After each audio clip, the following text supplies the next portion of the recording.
Hi, donkey. Hi, donkey. Are you watching that donkey? That mule. Hi, donkey. Hi. You're a good boy. You're a good boy.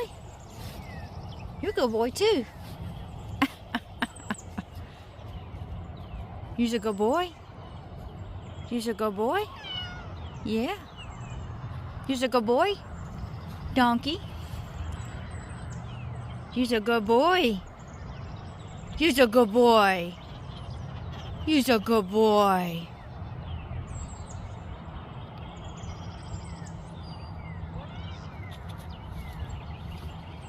You're a good boy, too. I hear you.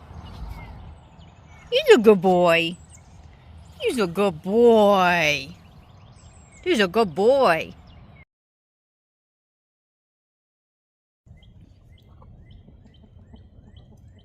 Egg prices are skyrocketing between the shortages and the bird flu. It might be tempted to think about getting a few chickens into your backyard. And you think, well, that will solve the problem. That will solve lots of problems. But the idea might not be as cracked up as you think it might be.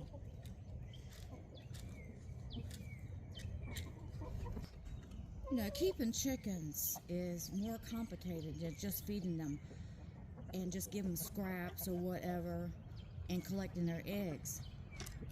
Here are some things you need to know before buying that coop, before deciding to get chickens.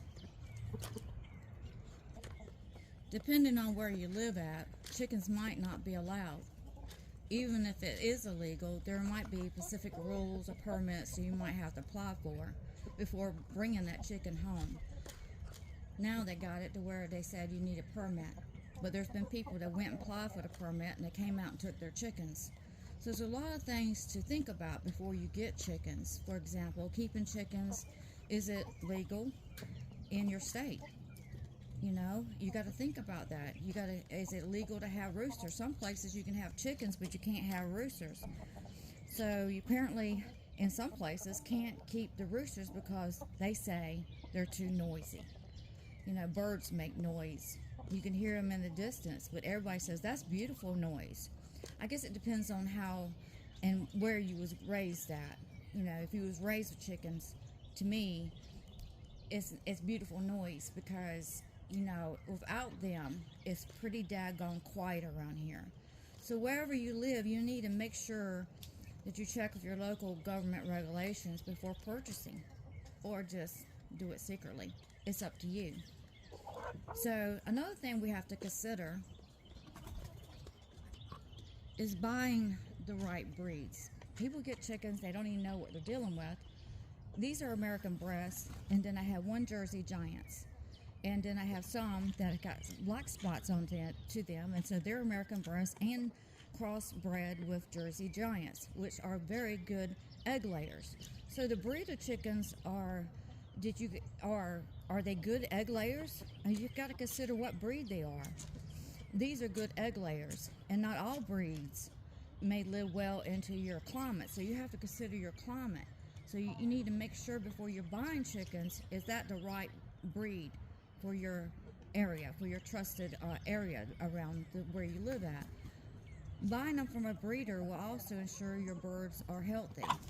Sometimes just getting chickens off of Facebook marketing might not be as healthy. They might have mites. Now, when I give my chickens away, I know they're healthy, but not everybody does the same. And I'm not lifting myself up. I'm just saying I know I take care of my chickens. So this is especially important when there's so many sicknesses going around into this world, as they call it, bird flu, like a massive outbreak, as they call it. So chickens need a specific home. Now I've raised, they don't care what they really live into, but having a home is not about the beauty, it's about the protection. As you can tell down here, right down here, they can get up out of the weather. That board's going to be painted, but they have an opportunity to get out of the wind, to get out of the weather, get out of the snow. go up on there. They've got their water up in there. It's not going to get too hot. They got their feeder, which I don't put it all onto the ground. It's good for them to get dirt into their crawl, but that keeps them, when they start scratching this straw up or whatever I have in here, they can still find their food. This right here is supposed to be in the front door. This, and then over here is the clean out door. These are very important, but it ended up being that the clean out door end up being the door to go out because of the way I arrange my coop. So you have to consider a lot of things before you get chickens. How is your coop going to be? How are you going to arrange it? Are you just going to get a cheap little coop? So you just can't throw chickens inside a old cage and expect them to happily lay eggs. I mean, you can. A dog kennel is okay, I have to say, but they're very happy in here where they're being protected from the weather, the environments, and from predators. So chickens have to have a specific housing requirement. They need to have room to roam. They need a place to feed, a place to drink, considering the weather, considering the temperatures, and a dedicated place to lay their eggs. For my opinion, having a good coop is not about the beauty of it, it's about the functionality of it. When I build my coops, I go off on the functionality of what's going to make my birds happy. So you got to make sure that you have them protected from predators. Potential predators, including possums and foxes and raccoons and even some breed of dogs. Dogs could come into your yard and they'll kill chickens. Some breeds will, some dogs will and some dogs won't, but you got to take all this into consideration, that you can lay your head down at nighttime knowing your animals are safe, as well as the chickens, the birds know that they are safe. I just can't even think about the animals here, being slaughtered by predators. It's not a funny thing to go through.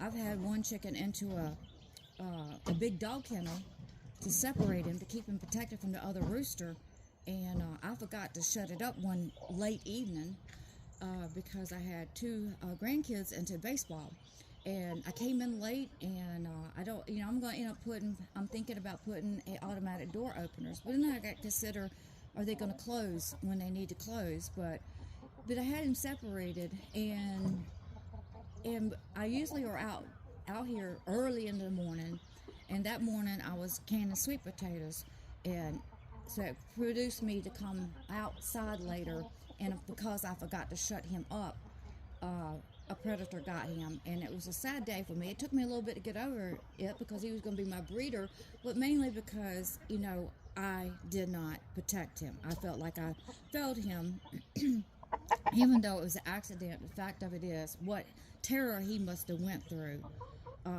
facing that predator. And then chickens can't see well when it's dark at all, and the darker it is, the less they can see. And imagine the fear that chicken felt. So it was, it was a very sad day, and then having to bury him and having to look at his body, knowing that it just happened within probably 30 minutes. So a chicken coop, like if you have a window, you want to have a heavy screen at the front of it. You might even consider having a cement foundation so no predators can get into the coop or bury in. I have electric fence. So I believe a chicken coop is a work in progress.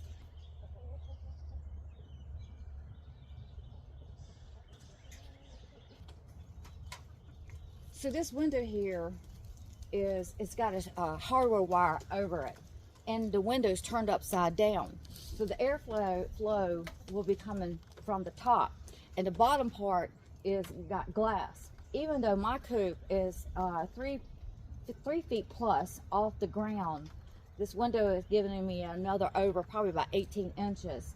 Even though that, I still have my coop protected. Other security options here is, onto a small scale, is a commercial chicken coop security net. This is electrified, so I electrify it at nighttime, and when I didn't check my electrical, my fencing electrical box whatever you call it, it kind of it puts electricity to this netting. I had animals biting through this net, and if I had checked the wiring, make sure that it was working properly, then when they started biting through this, it would have zapped them and ran them away. So investing into a security system is a must, especially, for animals that can kind of come into the back door.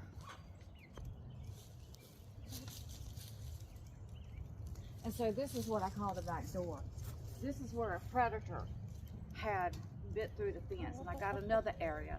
So at one time, what happened is that the predator started biting through on one area, got zapped, and went to another area and got zapped, and it ran the predator away to keep it from coming in here. Even though the chickens were shut up, being protected that way, I still let the predators know, hey, you cannot come here.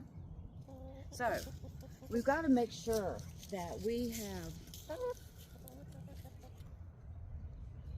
our chickens, our birds, our flock protected. Over here, you see on the top right here, there is wire going across here. I never build my coops to be beautiful. I build them to function, and so far that has worked. Sometimes I see people having coops and they look cute and everything, but then when I look at them, I say, you know what? That is just with time, a predator is going to come in there and destroy that flock. And so eventually I will see on Facebook marketing having people selling their chicken coops, and people saying, something got into my coop. Well, you've got to make sure that at all costs and on every angle you have your birds protected. So protection is a must. Protection is a must, and so it's one of your security features. They also have to have special bedding. Now, pine shavings. I use pine shavings into my coop. It's easy to clean out. I got a clean out door on this end. On my other coop, I got the clean out door. It makes it easy for me to get in there to clean out and see what's going on inside the coop. And that door, I can also go at that end and put those pine shavings further down. That is the access for them to come out. But on this side is the access for me to go in.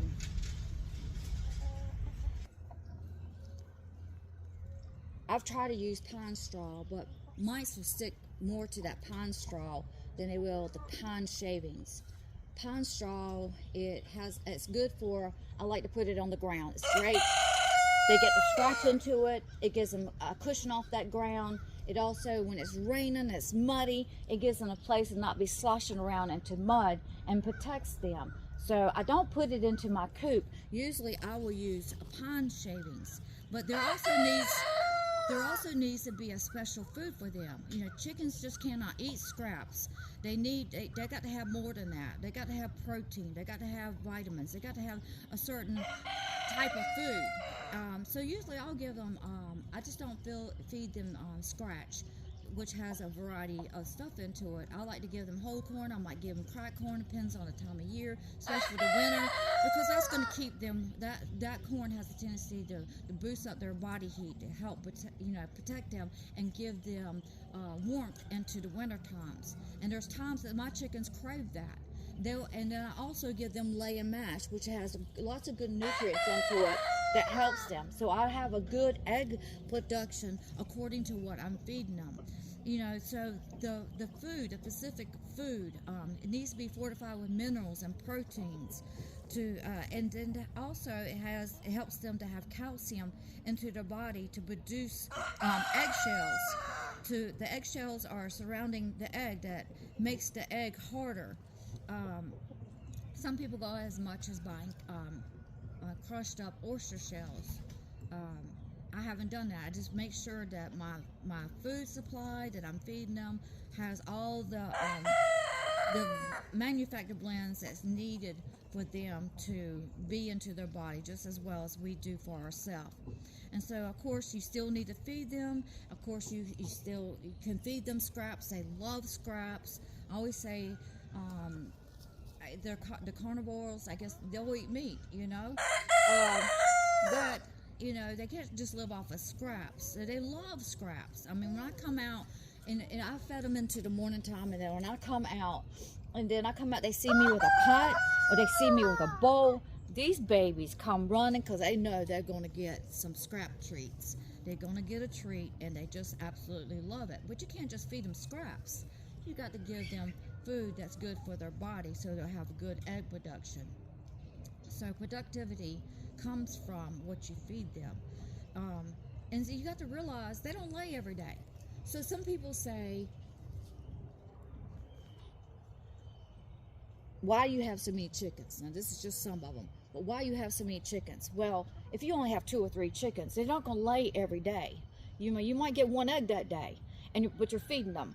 And so, I mean, I might get 9 eggs a day. I might eat 4 a day, and I give some away. So it really balances out. But laying chickens produce around 250 eggs.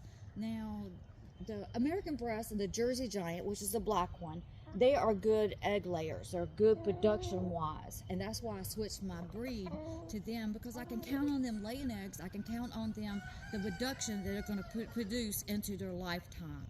So chickens also typically go through 8 to 12 weeks of molting into the fall, and right now I'm starting to see some feathers onto the ground. So we're heading into spring. They're shedding some of their feathers. If you don't know this, that they will go into molting, then you can come out here and think a predator has got your chickens, because suddenly you'll see feathers all over the ground, and being more. I've done that. Even though as long as I've had chickens, I will look out here and say, oh my God, what happened? Thinking a chicken hawk got in here and took one of my chickens. But as I watched them, then I realized they're going into molting. So they're going to lose some of their feathers. And when they go into molting, they usually stop laying eggs or lay far less eggs, fewer eggs. And then they lose their feathers. This is typically a natural occurrence, but it does mean that the egg count can plunder. Mine always continue laying, and I might get a little bit less eggs. But really, I don't really have a problem with egg laying. I really don't have a problem. First of all, the amount of chickens I got, and there's some in the other group, the amount of chickens I got, and I like to count them to make sure they're all still around. Make sure they're all here, make sure there's not a predator problem, make sure I'm not missing one, because if I miss one, then I know I need to figure out what the problem is. And so the total is totally natural for the egg count to plummet. Backyard chickens do not equate, give a number of never-ending egg supply. You got to understand, if the chickens stop laying, and plus two, if they stop laying, they're going to pick back up at the right season. But especially like, say, going through winter, fall, slowing down, winter, might not even lay any. Mine do, but they might not even lay any. Then when spring comes around, they're going to pick up and they're going to give you that production. But, there's usually here never-ending supply of eggs. We always got eggs. So the one thing I want you to take away is this. That this is a big responsibility. Chickens are a full-time commitment. They definitely are more demanding than people realize. They are definitely more demanding than a house cat, or in a lot of ways, and they're more work at times than a dog. Sometimes when you have pets like that and think, oh, I want to get me some chickens, but you see, you got to understand that things can be more demanding. You see how these chickens really, that's showing authorship, because the handicap on the other side of the fence is being, he's protected, getting his nutrients and food and like he's supposed to be taken care of. But that's just showing authorship. But they're not going to hurt each other. But if they was out and this fighting was starting to take place, which it wouldn't, because roosters have a tendency to be stronger one than the other one will show its authorship, and the other one will calm itself down. So it's good for handicap on the other side of the fence to, mature in his ways of being a rooster. But see, if they was out of in this area right here together and they was fighting like this, the responsibility of mine will make sure that these chickens are separated so they won't hurt one another. So there's definitely a more demanding responsibility when it comes to chickens or birds. It's not just having chickens and say, well, I got some chickens.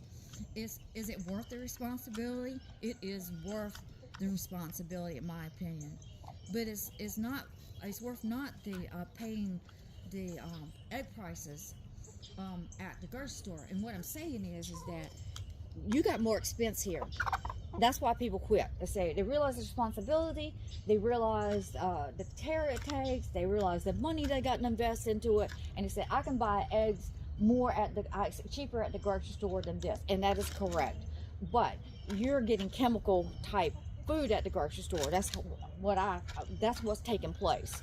You're going to the cancer grocery store, whatever, because they sprayed these things with chemicals and stuff.